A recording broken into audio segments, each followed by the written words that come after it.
For the first square of the year, it might seem a little bit cliche, but I'm actually going to be doing it all in white. And just white is a symbol of a fresh start or a clean start. What I have here is I'm going to be doing all of my squares finished at 5 inches, but I've cut my cotton batting at 5.5 inches, and I've laid a piece of linen fabric on the top of that, same size. And so I have different pieces of actual linens that I'm going to try and incorporate, and some things are not going to be, perfectly white, and I'm actually okay with that because this is not going to be a perfect start to this year, obviously. We've got issues going on. I'm pulling out anything that I have has the white colors to it, laces. So it's just going to be a matter of cutting out what I want to use and laying it on here and making the design. So I think this one particular linen, I really like it because it has a square corner here. And I think what I'm going to go ahead and do, I'm going to try and leave the two edges here about 1/4 of an inch away from the actual cut edge of the square. Don't want that to get cut away later on when I do cut the square down. I actually wanted to use a medallion from this particular old doily, and everything that I'm using here, these are all old linens that are stained, ripped, so I'm just repurposing them, finding a new use for them so that they can live on in something else that is beautiful. And I don't know that I necessarily want to make that completely opposite. So sometimes it's kind of nice to have something that creates a line. I kind of like that. Now, one of the things about these squares, these quilting squares, this is going to be an opportunity because we're doing one a month and they're only 5 inches.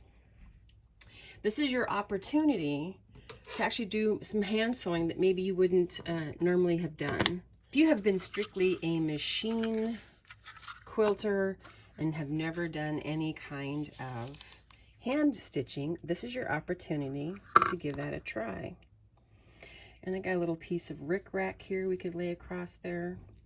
I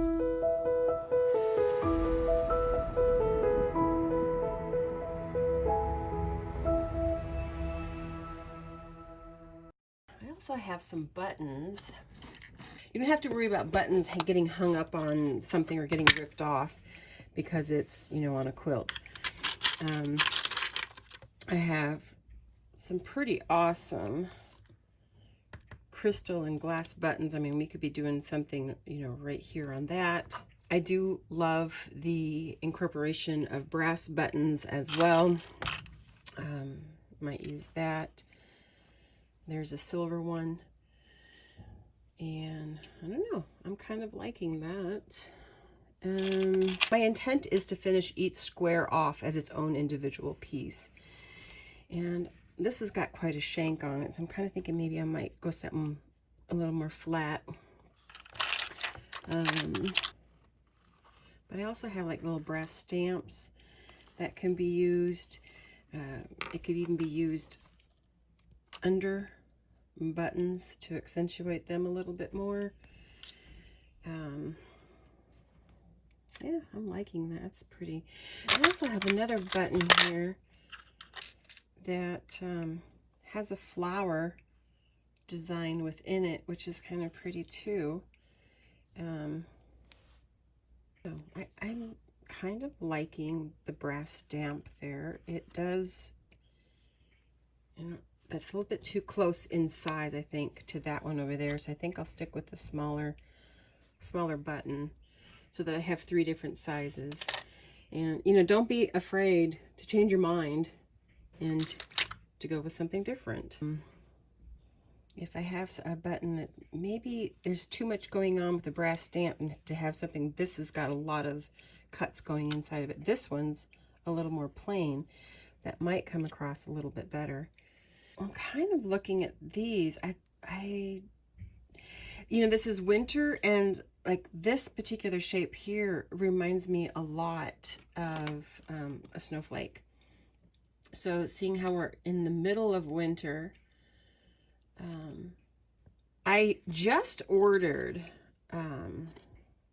some new shears for my sewing room, and I'm really excited about them. And yeah, I'm waiting for my new shears to get here, and I think they're Kai. Anyway, I'm excited. I will definitely give you a review on those once I have them. I'm trying to decide which is the right side and which is the wrong side. They both are pretty raised on each side, so I don't think that it really matters. So I might just move these off here, and I'm liking the layers. Definitely like the layers. It makes it very interesting.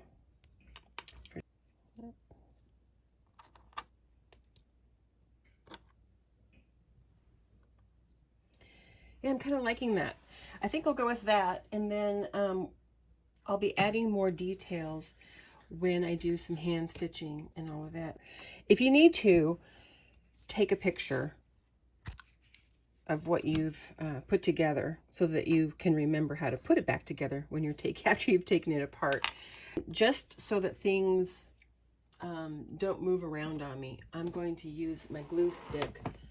And this is just a washable, water-soluble glue stick, and it dries clear, and it does not gum up your needle. So if anyone's ever told you, oh, don't use that stuff, it's going to gum up your needle, has never been an issue for me.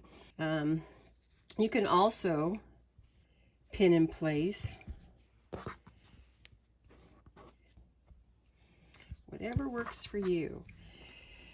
So let's put this one down next. And I have little cut points. I think I'm going to have those and the nice finished edges on the inside, because that's the side that'll show. Giving me a little bit of glue as well. And okay. And this one too. And you can see the little bit of the glue there, but again, that's going to dry clear. I moved that down a little bit more just because I don't want those edges to get taken off when I trim it down.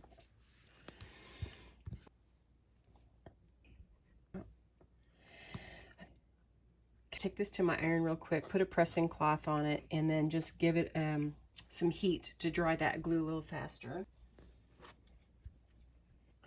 Now, I don't necessarily want everything to be stuck down really flat. This is going to be for a wall, and so I don't have to worry about any edges sticking up. What I'm going to go ahead and do now is gather some of my threads together and make some decisions about how I want to stitch stuff.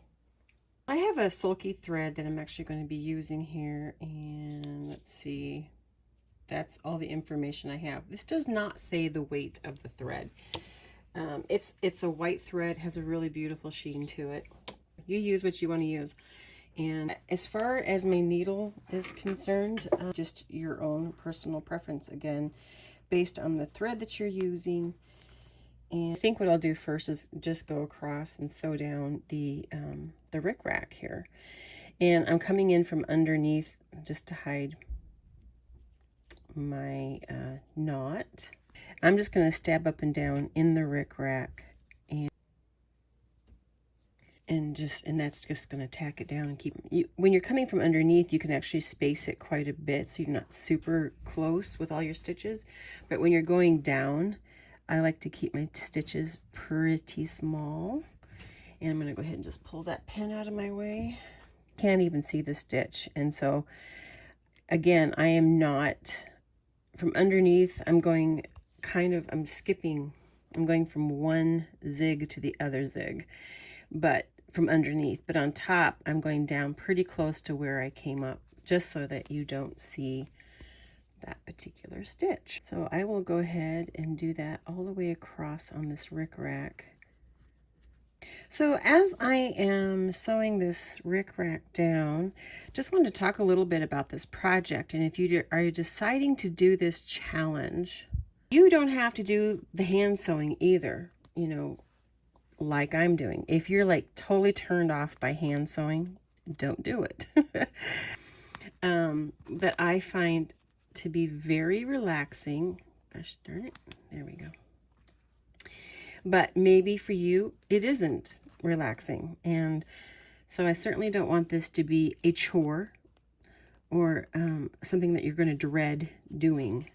So if you want to use your sewing machine, and there will be times I will be using my sewing machine.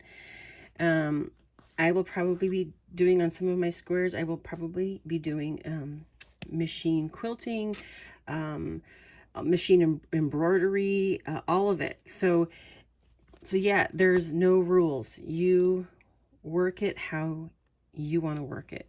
So I'm just about all the way across of my rickrack here. And so there we go. Last stitch just to tack it down. So I'm going to also tack down on each of these loops here. So I'm just coming up from underneath and with my thread, and then I'm just going to pop my needle over from underneath to the next one.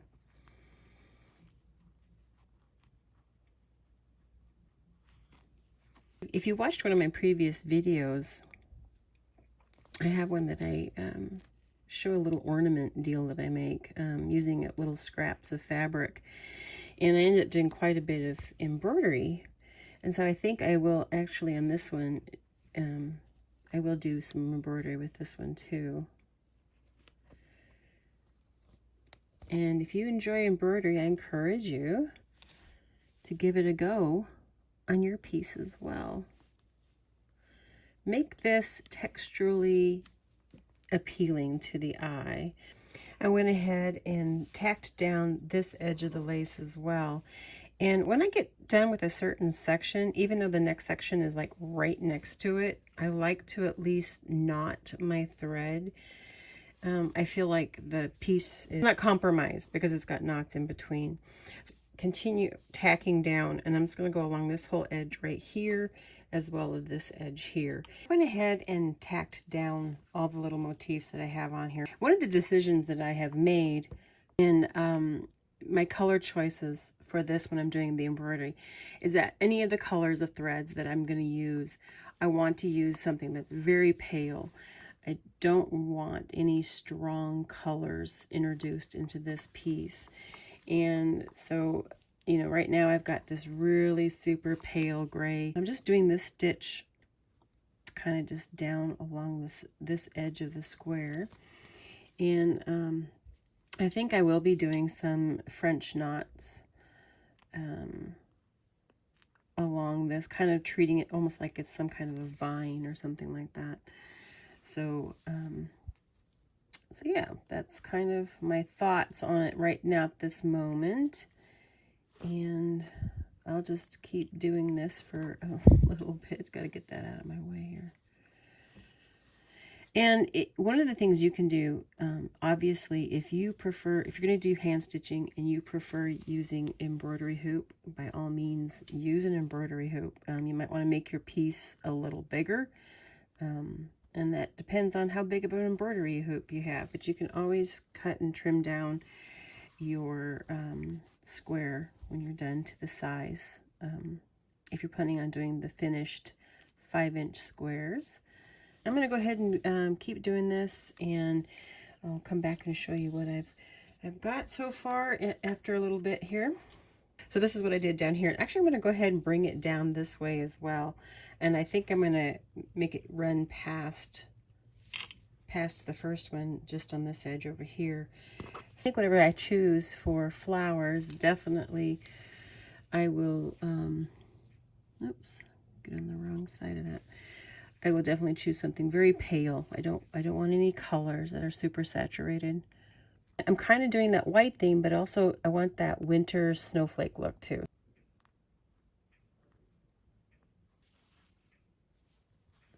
So I'm going to go ahead and finish going here, and then probably do some French knots. Well, before I do the French knots, I decided I kind of wanted to make this a little bit snowflake looking, this particular motif right here. So I'm pretty much going to be doing like the feather stitch.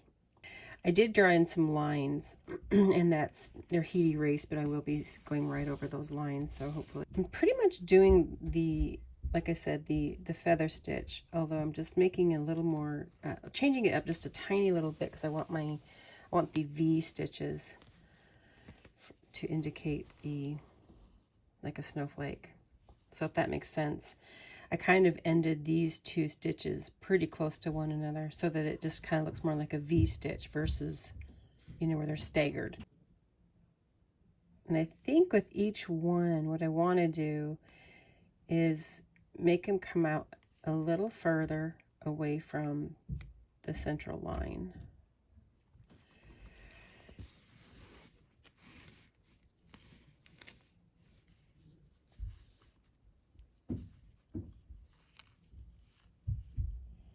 You can kind of see that. So I'm going to come over straight across from that and then just out a little further from this one, this way just a little bit. And then come out just below the previous. And I suppose I could come out in the same hole because they're separated by different stitches, so. But there, you can kind of see that. All right, I'll show it to you once I have it done. So I got my little snowflake design done there, and I think what I'm going to go ahead and do as well is French knots in the same color just around it. So I'll just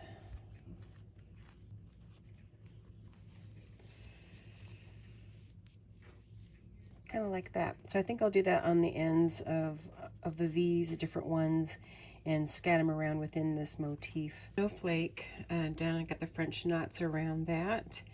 And I'm just placing these back on just because I wanting to get a, just a real good idea of placement and where to add other things. We'll do some flowers along this, but I'm kind of thinking right in here, do a white rose made with bouillon stitches. And I also think right in here, I'm going to go ahead and write with my heat erase pen 2021 and then stitch over that as well. Do one more. So I'm going to go ahead and do a bouillon rose, and I'm starting out first the center with a French knot. And there's going to be a lot of tugging because I'm using a full 6 strands, and yeah, we'll see how I do with that. Always makes it a little more interesting, and we'll see if this is even going to show up. I do want this to be super subtle, so it's even difficult to see the flower, but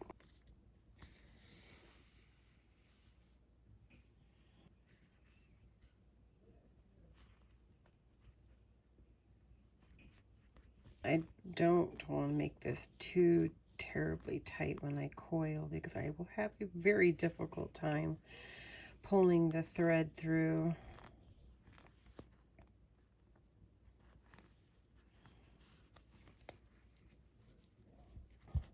There we go. It's all about wiggling, wiggling, wiggling. And then getting that to go back on itself. And then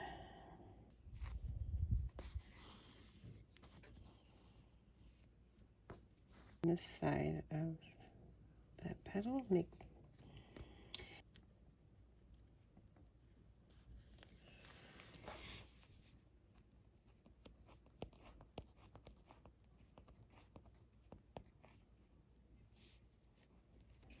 and it's coming. All right.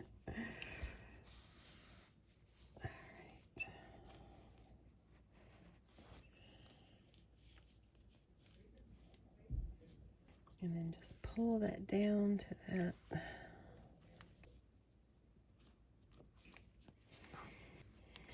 And then I just like to pull in that petal in towards the center more, but isn't it peace? I don't know about you. I'm ready for peace.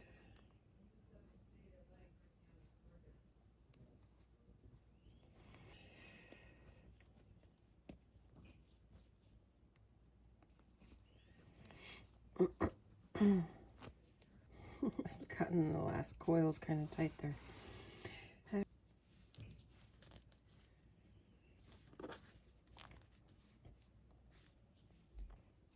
Sorry, so you can see that there.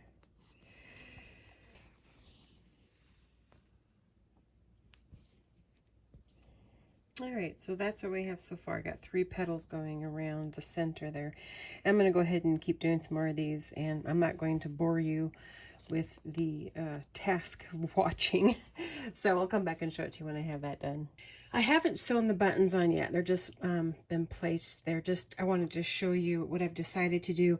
I got the white rose done, and I used the palest of green. It's kind of a gray green for the leaves there on the side, and then 3 of the French knots on either side of the flower. I decided I'm going to use this particular color of kind of a tan brown.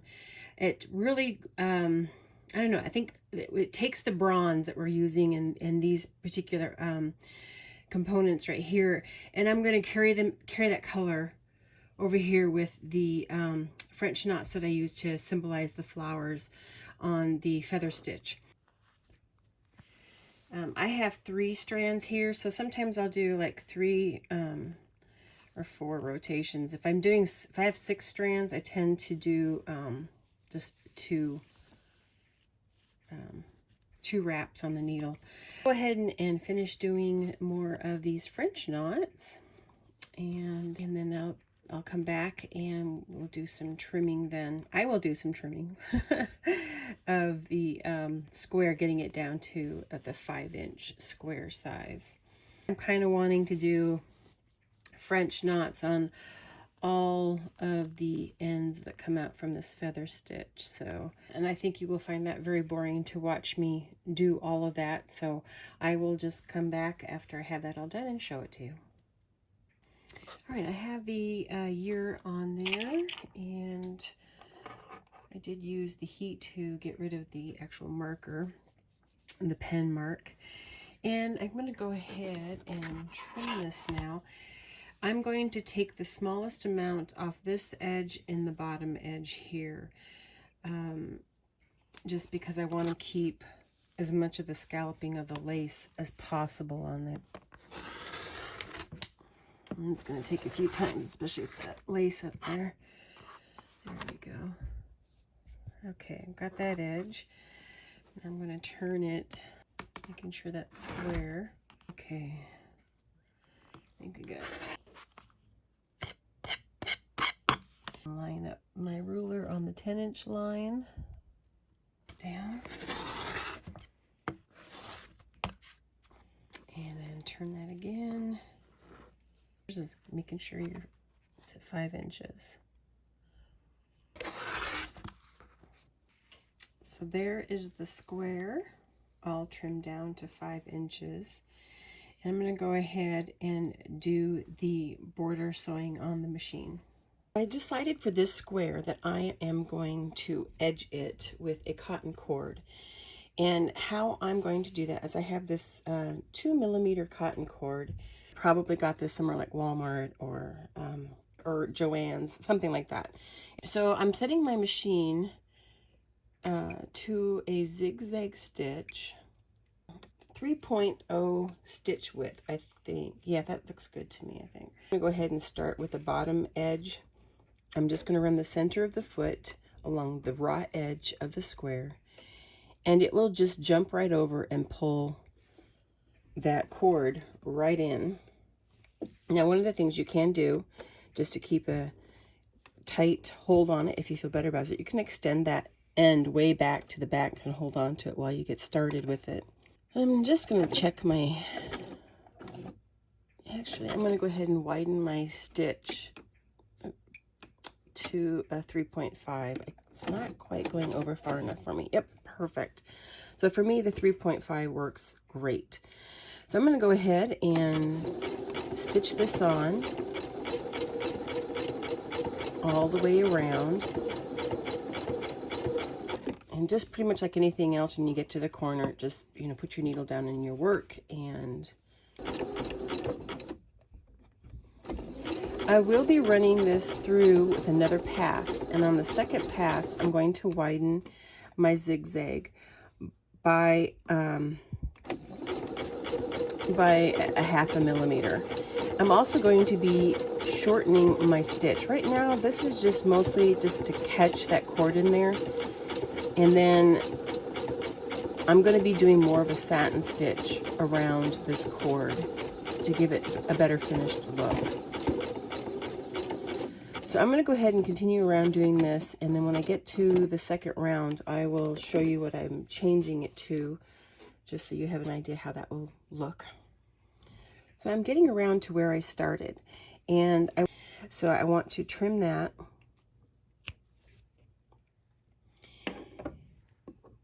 And then when I'm coming around to that edge with the other cord, I'm just going to push up against it, overlapping and covering it a little bit, just like that.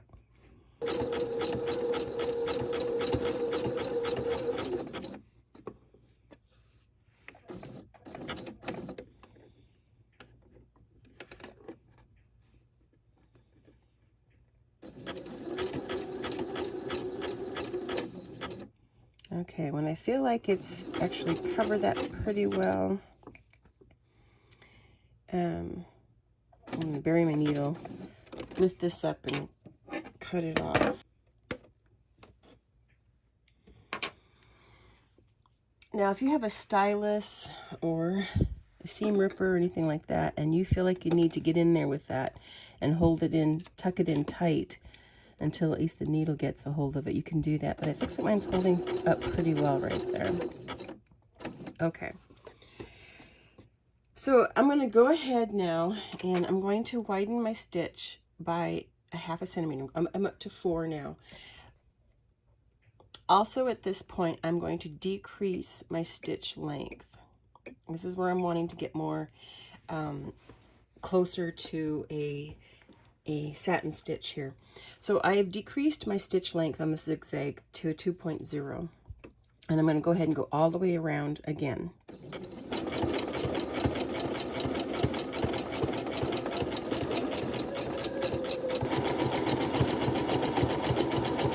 If you feel like you would like to do another pass, do 1 or 2 more passes, that's perfectly fine. You can go ahead and do that. And each time, you know, I would make it just the tiniest bit shorter of a stitch. That way it just brings everything in a little bit tighter and a little bit cleaner. So I'm just going to do one last pass. I did decrease down to 1.8 stitch length, and I'm going to go around real quick one last time. Here's the square for January. I do have the edge all finished up and the buttons sewn on. I did go ahead and give this just a little bit of starch and ironed it so it would lay real flat. Sometimes you got to be really careful about, you know, laying down too much of the textures and the layers that you have there, so you don't want everything to lay perfectly flat, because then you lose that dimension. But here is the first square for January, and I'm really excited that you all have joined in with me, and really excited about the response that I've gotten on this. Can't wait to see what everyone has posted. Just remember, once you've made your square, to go on to Instagram, post a picture or 2 of your square, and give it the hashtag 12 Heidi Creates. Looking forward to seeing them. All right, everybody, have a great one. I hope you're all happy, healthy, and until next time, bye for now.